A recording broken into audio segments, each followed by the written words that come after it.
Kuwa wa kwanza kusubscribe, kulike, kucomment na kushare. Kisha bonyeza alama ya kengele kwa habari KemKem Tanza TV. Popote tunakufikia. Leo ni tarehe 17 mwezi wa 3 mwaka 2025, na kila mwaka inapofika mwezi wa 3 kuanzia tarehe 16 mpaka tarehe 22 huwa tunaadhimisha wiki ya maji duniani. Na sisi hapa Tanzania ndo tumeanza kuiadhimisha leo hii tarehe 17, na tumeanza kwa hii ratiba maalum ya Joint Water Sector Review. Hii Joint Water Sector Review ni kikao maalum cha wadau mbalimbali, ambao hawa wadau mbalimbali wanaochangia kwa kiasi kikubwa utekelezaji wa miradi mbalimbali ya sekta ya maji. Tunapozungumzia kuanzia ulindaji wa vyanzo vya maji, ujenzi wa vyanzo vya maji, unapozungumzia ujenzi wa miradi ya maji, masuala ya kutibu maji, ndio maana umeangalia pale hata wakati wanafanya wasilisho la hiyo ripoti wametoa komponenti 5 za hii water ya WSDP3 au tunasema Water Sector Development Program. Sasa hii Water Sector Development Program ni programu ambayo ilianza mwaka 2009 na imekuwa na vipindi vitatu. Hivi vipindi vitatu sasa hivi tuko kwenye hii awamu ya 3, kipindi cha 3 ambacho tunatarajia kukifunga ifikapo mwaka 2026 mwezi Juni. Sasa ukiangalia kipindi cha kwanza, kipindi cha pili, kipindi cha 3, ukiangalia mwaka 2009 mpaka sasa hivi mwaka 2025, programu hii kwa kiwango kikubwa imechangia asilimia kubwa ya upatikanaji wa maji. Naweza nisiongelee into detail lakini ile kwa kina, lakini kama mnavyofahamu sisi Wizara ya Maji huwa tunapewa target. Huko nyuma mwaka 2009 labda wakati uchaguzi unafanyika 2010 mpaka kufika 2015, 15 mpaka 20, 20 mpaka 25, Wizara ya Maji inakuwa imepewa target maalum na chama. Si ndio? Kwa sababu hiyo nimezungumzia miaka ile ya nini? Ya uchaguzi. Sasa tukizungumzia hii awamu ya 3, unaposikia ile awamu ya asilimia upatikanaji wa maji imetoka, kwa sababu kama sasa hivi 2020 mpaka 2025, sasa hivi mmeona hata hapo kwenye wasilisho tumepewa target ya kufikisha asilimia 85 kwa maeneo ya vijijini na asilimia 95 kwa maeneo ya mijini. Sasa kwa sasa tuko asilimia 83 kwa maeneo ya vijijini, asilimia 83, na hiyo asilimia 83 imetoka asilimia 79 ukiangalia baku kwa mwaka 2020.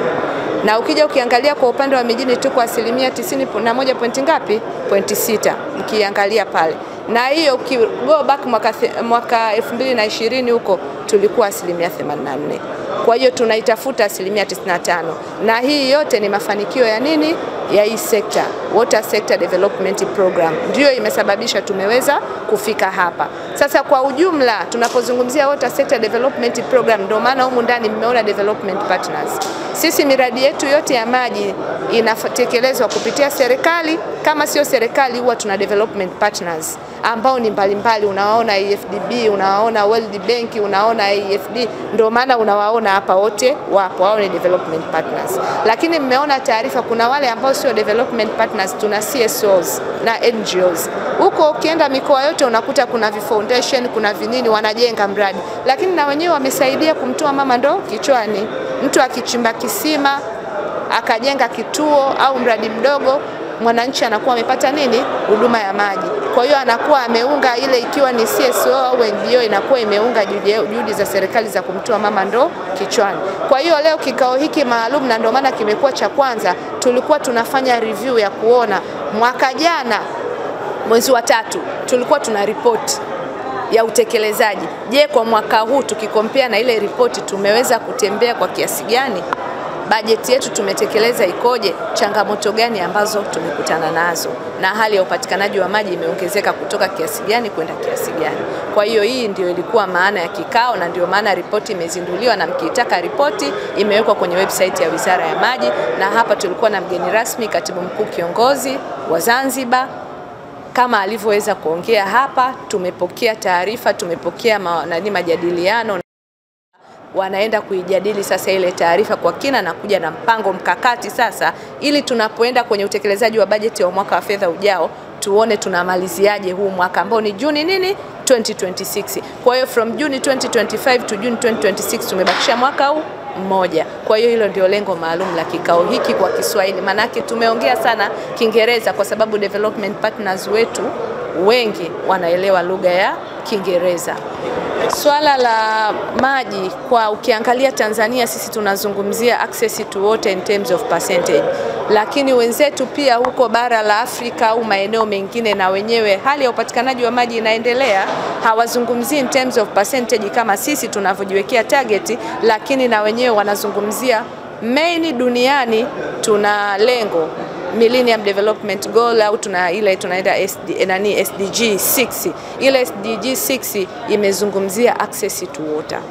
Kwa hiyo ile access to water ndiyo inayotumika duniani pamoja na maeneo mengine. Kwa hiyo kama ni maeneo, kama ni vijiji, kama ni miji iwe Afrika au duniani, wanaangalia upatikanaji wa maji katika maeneo hayo. Na ukiangalia generally inaendelea kupanda, sio tu Tanzania, hata mataifa mengine pia. Swala la huduma ya maji kusambaza katika maeneo linaendelea kuimarika. Changamoto kubwa inayotukabili sasa hivi ni swala la mabadiliko ya tabia nchi, ambayo sasa yanaenda kuathiri nini? Vyanzo vyetu vya maji, sio tu Tanzania hadi huko kimataifa. Unasikia wanaimba wimbo climate change. Tutunze mazingira, tutunze mazingira. Maeneo mengine inaweza ikawa ni worst scenario, lakini sisi Tanzania bado tuna vyanzo vingi. Ndio maana kwenye hata ripoti na kikao chetu cha leo bado hatujafikia kwenye ile nchi yenye water scarcity. Mmeona pale wanazungumzia data 1700, 2100. Sisi kwa mujibu wa maji tulionao juu ya ardhi na maji chini ya ardhi kwa kila mtu mmoja mmoja, bado nchi yetu haijaweza kufikia kwenye yani ile tunaweza country of scarce water resource. Bado tuna maji ya kutosha. Kwa hiyo juhudi sasa zilizopo ni kuyatafuta ya chini tuyatumie, ya juu tuyatibu ili tuweze kuyasambaza. Na ndio vision yetu.